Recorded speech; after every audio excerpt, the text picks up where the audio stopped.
Hello, grade 5, ESL and ESL Plus.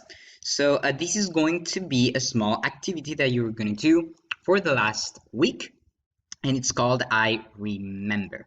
I remember grade 5. Okay, so we always remember something, and for that reason, you will be able to write down 4 different things that made you enjoy this year. Think about 4 different things, taking into account the below categories.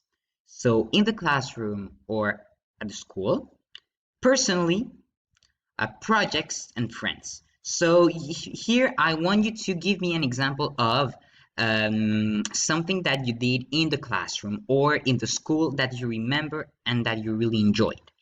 Here you have an example of projects, some projects that maybe you did in the classroom, or maybe some project that you did at the au service de garde. So you can choose what kind of project you really liked and why.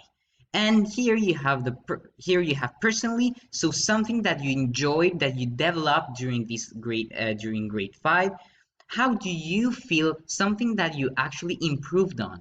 En quoi tu t'es amélioré? Donc, personnellement, de quoi tu te rappelles en 5e année qui t'a servi?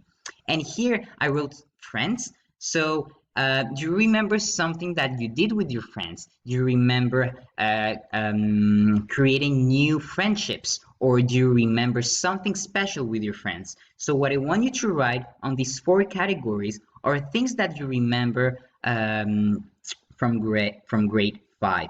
Please write the thing or the example and explain me why it was so important to do why that specific thing was so important in grade 5. So that way you're going to remember the good things that happened this year, and you're going to be grateful of what you do every single day. So yes, this is going to be our last small activity in ESL. So write down what you think was important for you in grade 5 and have fun.